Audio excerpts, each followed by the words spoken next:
반갑습니다. 바른교회 장승재 목사입니다. 오늘 하나님의 말씀의 제목은 죄를 덮어주는 순간 더 큰 재앙이 되어 돌아옵니다 라는 제목으로 말씀 나누도록 하겠습니다.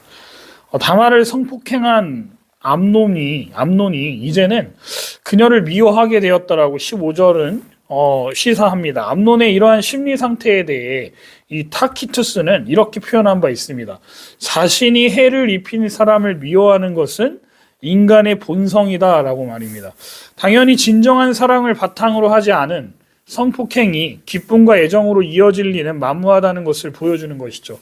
본문은 심지어 암논이 이전에 다말을 사랑하던 마음보다 미움이 더 심해졌다라고 전하고 있습니다. 이제 암논은 다말을 내쫓으려고 하고 있습니다. 다말은 이에 대해 단호히 그러지 말라고 16절에 애원하기까지 합니다. 자신을 강간한 것보다 자신을 쫓아내는 것이 더 나쁘다고 지적함을 알 수 있는데요. 그러면 왜 더 나쁘다라고 말하는 걸까요? 율법을 보면 약혼하지 않은 처녀와 성관계를 했을 경우 그 여성의 아버지가 거절하지 않는 이상 반드시 결혼해야 한다라고 규정하고 있기 때문입니다. 출애굽기 22장 16절과 17절, 신명기 22장 28절에서 29절에 그 내용이 나와 있습니다. 그럼에도 불구하고 그는 하인들을 부르더니 이 여자를 내쫓고 빗장을 걸어 문을 잠그라고까지 17절에 시킵니다.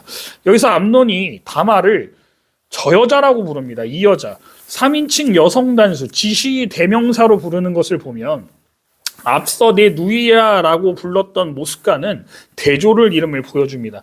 암논의 마음이 얼마나 변했는지를 뚜렷이 보여주는 대목인 겁니다. 18절의 히브리어 본문은 이때 다말이 입고 있던 옷을 먼저 언급하는데요. 그녀는 긴 채색 옷을 입고 있었다라고 나옵니다. 이 옷은 오늘 본문에서와 창세기 37장에 요셉이 입은 채색 옷과 같은 단어로 쓰인 옷입니다. 다말은 요셉처럼 말하더니 요셉의 옷과 비슷한 옷을 입고 있음을 보여주고 있다는 것이죠. 온 나라를 율법으로 다스려야 할 왕위 계승자가 스스로 하나님의 말씀을 어기고 있는 겁니다. 암논은 이스라엘의 왕이 될 만한 인물이 아님을 스스로 보여주고 있는 것이죠. 다말은 수치당한 여인의 모습으로 울며 집으로 돌아갑니다. 공주들만 입고 다닐 수 있었던 채색 옷은 찢어졌고 머리에 먼지를 뒤집어 쓰고 손을 머리에 올리고 울며 갑니다. 그녀는 어떤 생각과 마음으로 돌아갔을까요? 그녀가 집으로 돌아가는 모습은 전형적인 슬픔 혹은 수치를 당한 자의 모습이라 할 수 있습니다. 다말의 친오빠인 압살롬이 자신의 동생 다말의 그 모습을 목격했다라고 20절에 나옵니다. 압살롬은 동생의 모습을 보고는 어느 정도 짐작하고 있었는지 곧바로 암논이 너와 함께 있었느냐라고 묻습니다. 그리고는 다말을 위로하기 시작합니다. 하지만 그 위로의 말에 석연치 않은 부분이 있습니다. 암논은 너의 오라버니이니 지금은 잠잠히 있고 이것으로 인해서 근심하지 말라고 20절에 말합니다. 어떻게 이런 일을 겪고 근심하지 않을 수 있는 여성이 있겠습니까? 암논의 성적인 충동을 만족시키는 데 사용되고 버림받은 여인의 심정이 상상이 되십니까?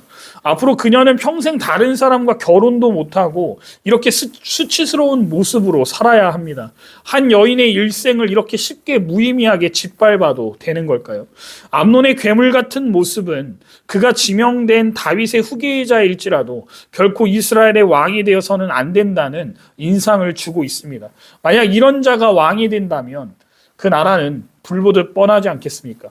친오빠인 압살롬도 이 사실을 알았을 겁니다. 압살롬은 분명 크게 분노했지만 당장 나서서 일을 해결하려 하지 않습니다. 왜냐하면 지금은 나설 때가 아니라 복수의 칼날을 갈기 위한 준비 기간이라 생각했기 때문일 겁니다. 압살롬, 여러분 참 대단한 인물 아닙니까? 좋은 쪽이 아닙니다. 나쁜 쪽으로 말입니다. 그 순간의 분노를 바로 터뜨리지 않고 기회를 노리는 모습을 보여주니 말입니다. 굉장히 이성적이고 차가운 사람임을 알 수 있습니다. 한편 이 소식을 들은 다윗은 매우 분개했다고 21절에 나옵니다. 이 반응이 당연한 반응이지 않겠냐는 거예요. 근데 그런 그는 아무런 조치도 취하지 않았습니다. 왜 그런 걸까요? 아마도 다윗은 그 일을 문제 삼는 순간 곧 자신이 저질렀었던 그 치부가 다시 드러나게 되리라고 생각해서였을 겁니다.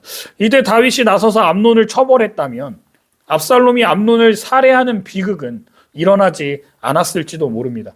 죄는 또 다른 죄, 더욱더 큰 죄를 낳고 결국 걷잡을 수 없는 비극을 불러온다는 사실을 여실히 보여주고 있지 않습니까? 그 사슬을 끊는 것은 범죄 당사자의 회개와 다른 지체의 올바른 책망임을 말해주고 있습니다.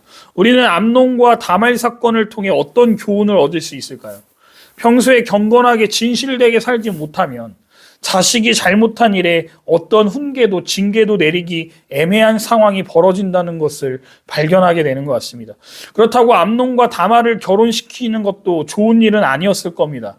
다말에 대한 암논의 미움이 강하고 암논에 대한 다말의 분노도 컸기 때문에 이 둘을 결혼시켰다가는 얼마 못 가 이혼을 했을 게 뻔하고 상상을 초월하는 고통에 휘말릴 수 있을 것은 뻔한 결말 아니었겠습니까?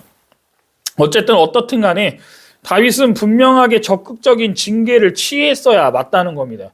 자신의 동생의 인생을 망친 암논을 불러 그에 맞는 징계를 내림으로써 다말도 그의 친오빠인 압살롬도 인정할 수 있는 강력한 징계를 말입니다.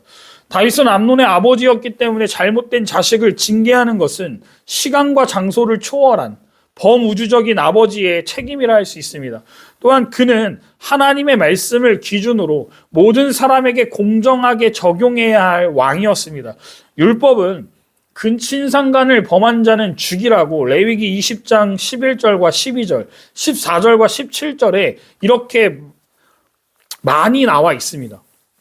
다윗이 암논을 죽이지는 못했더라도 하나님께 묻고 암논을 위해 뭔가 조치를 취해야 했다는 겁니다. 70인역의 한 사회사본을 보면 다윗이 왜 암논을 징계하지 않았는가에 대해 다음 문장을 더해 설명하고 있습니다. 다윗은 그의 아들 암논의 마음을 슬프게 하지 않았다라고 나와 있습니다. 암논은 첫째 아들이었고 장자가 중요하게 여기던 시절이었으니 사랑했기 때문이라는 겁니다. 왕권을 이어받을 아이라면서 오냐오냐 키우다가 개망나니로 키웠다는 게 팩트인 겁니다. 그렇다면 우리의 삶에는 이러한 일들이 일어나는 일이 없을까요? 교회 안에서도 나랑 친하다고 해서 친분이 있다고 해서 혹은 교회에서 이 사람이 없으면 안 된다는 이유로 그 사람의 죄를 덮어주거나 잘못된 일을 하는데 오냐오냐 받아주기만 하면 안 된다는 겁니다. 그리고 주변 사람들과의 관계에서도 우리는 좋은 게 좋은 거다라면서 덮어주면 안 됩니다. 죄악은 반드시 처벌해야 합니다. 그렇지 않으면 공의와 정의가 사라지기 때문입니다. 결국 다윗이 공의와 정의를 시행하지 않으니 어떤 참사가 벌어졌습니까? 압살롬이 암논 살해를 계획하고는 2년의 시간을 기다리지 않습니까? 여러분, 문제를 방치하면 이런 결과가 빚어진다는 겁니다. 이 일의 결과가 정리되는 데는 7년이라는 긴 시간이 걸립니다. 이때 바로 정리했다면 쉽게 해결되었을 일이었다는 겁니다. 죄는 방치할수록 눈덩이처럼 큰 결과를 가져오게 되어 있습니다. 다윗이 아버지 역할을 제대로 해서 암논을 징계했다면 훗날 압살롬이 그렇게까지 아버지를 업신여기는 일은 없었을 거라는 겁니다. 그러므로 죄를 방치하지 마시기 바랍니다. 사람 눈치 보지 마시기 바랍니다. 지혜로운 자는 죄를 그때그때 해결하는 사람이라는 것을 항상 명심하시기 바랍니다.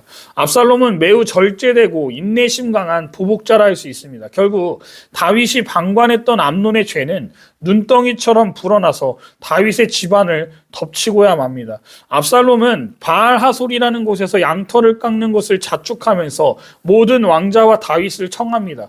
고대 근동에서 양털을 깎거나 추수하는 날은 큰 잔치를 여는 뜻깊은 날이었습니다. 겸사겸사 한잔하자고 형제들을 다 부른 겁니다. 바알하솔은 예루살렘에서 북쪽으로 24km 정도 떨어진 곳에 있었습니다. 한나절은 가야 되는 먼 길이었기 때문에 잠시 들렀다가 올 만한 거리는 아니었다는 겁니다. 다윗은 아들들이 모이는데 아버지가 함께하는 것이 분위기상 좋지 않다는 사실을 알았을 뿐 아니라 내키지도 않아 하면서 극국 사양합니다. 그런데 압살롬이 아버지의 형편이 정 그러시다면 아버지를 대신해서 장남인 암논이라도 꼭 가게 해달라고 부탁하는 것 아니겠습니까? 다윗은 암논과 다말의 일을 생각할 때 압살롬의 요청이 무엇을 의미하는지 이해하기 어려웠을 겁니다. 둘이 상당히 어색한 사이인데 왜 그를 초청하려는 것인지 되물었음을 26절에서 알 수 있기 때문입니다. 그러나 압살롬이 계속 조르자 그렇게 하도록 합니다. 아마도 다윗은 압살롬이 암논에게 형님 지난날의 일은 잊어버리고 앞으로 사이좋게 지냅시다라고 제안할 거라 생각해서 보냈을 것 같습니다. 왜냐하면 2년 동안 아무 일이 없었기 때문이죠. 다윗의 판단력이 흐려지고 있음을 보여주는 겁니다. 그러면 여러분 생각해 봅시다. 압살롬은 잘한 건가요? 눈에는 눈, 이에는 이니까 법이 제대로 심판하지 못한다면 내가 대신 악을 심판하겠다고 한 압살롬의 행동은 잘한 행동입니까? 세상 사람들은 잘했다라고 박수 쳤을 겁니다. 속이 시원하다라고 하면서 말입니다. 그러면 하나님 보시기에는 어떨까요? 어떤 핑계를 대도 암논을 살해한 것은 명백히 죄입니다. 하나님을 멸시하는 행동임을 잊지 마시기 바랍니다. 하나님은 공의로운 분이시며 그 행위대로 갚으시는 분이십니다. 다윗이 그 일을 하지 않았다고 해서 하나님이 가만히 있으실 분이 아니라는 겁니다. 압살롬이 하나님의 공의를 진정으로 믿었다면 자신이 나서서 복수하기보다는 하나님에게 맡겼어야 됐다는 겁니다. 압살롬은 하나님을 신뢰하지 못한 겁니다. 스스로 내가 하나님이 되어서 심판하겠다라고 나선 겁니다. 말씀을 몇 가지로 정리하면서 마치고자 합니다. 개인의 욕망을 가볍게 여기지 마시기 바랍니다. 이렇게 큰 파장을 불러올 수도 있는 것이 바로 저와 여러분들 안에 있는 정욕입니다.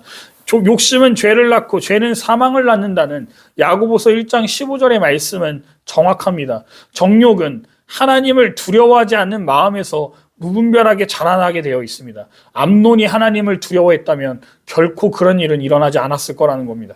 우리가 완벽하게 거룩한 삶을 살 수는 없어도 하나님이 돌이킬 기회를 주실 때 그것을 잡을 수는 있습니다. 말씀과 성령으로 충만해야 합니다. 하나님을 진정으로 경외할 때 우리는 정욕에 지배당하지 않고 그 선한 기회들을 붙들 수 있게 될 겁니다. 하나님은 암논처럼 사람을 도구로 전략시키고 다른 사람을 통해 자기의 이기적 욕망을 충족하는 행위를 미워하십니다. 우리는 이 사실을 명심해야 합니다. 하나님은 약자를 업신여기는 행위는 그 사람을 창조하신 하나님을 업신여기는 것과 동일하다고 마태복음 25장 45절에 말씀하셨습니다. 그런데 오늘날 우리 사회를 한번 보십시오. 얼마나 이기적으로 변했습니까? 서로 나밖에 모르지 않습니까? 같은 아파트 동에 사는 사람과도 같은 동네에 살아도 자녀가 다니는 어린이집이나 유치원, 학원, 학교 부모와도 서로 인사를 하지 않는 시대가 된 것 같습니다. 물론 사람마다 다르겠지만 대부분 모르는 사람과는 인사도 잘하지 않습니다. 해도 안 받는 경우도 많다는 겁니다. 이게 지금 우리가 살아가는 현 시대의 주소라 할 수 있습니다. 이러한 시대 속에서 우리는 이웃을 사랑하라고 하신 주님의 명령에 순종해야 한다는 겁니다. 이게 쉽겠습니까? 정말 쉽지 않습니다. 그래서 자기 십자가를 지고 따라오라고 하신 것 아니겠습니까? 신앙생활한다는 것은 나를 죽이고 내 안에 예수 그리스도께서 사는 삶을 사는 것이라 할 수 있습니다.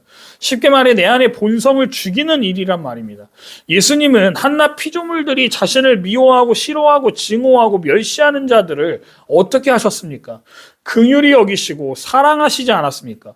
우리도 예수님을 멸시하고 무시하며 살아온 사람들입니다. 그런데 예수님은 그런 너희들도 내가 사랑했듯이 너희도 그런 삶을 동일하게 살라고 우리에게 말씀하신다는 겁니다. 그러니 얼마나 어렵겠습니까? 이건 엄청난 훈련이 필요합니다. 이 일은 기도하지 않고는 일어날 수 없는 일이라고 저는 생각합니다. 그러니 우리는 기도의 끈을 놓으면 안 됩니다. 하나님과의 관계가 온전할 때 우리는 말씀대로 살 수 있기 때문입니다. 하나님은 약자들의 고통을 무시하고 외면하는 성도들을 책망하실 겁니다. 그렇기에 우리는 도움이 필요한 사람들의 상처와 아픔에 긍휼의 마음으로 다가가야 할 겁니다. 무엇보다 우리의 잘못된 행실로 인해 지체와 이웃들에게 상처와 아픔을 주는 일이 없도록 우리의 언행을 조심하고 또 조심해야 할 줄 믿습니다. 주님은 우리가 다른 사람들에게 행하는 행실을 통해 신앙의 진실성이 드러난다라고 말씀하셨습니다.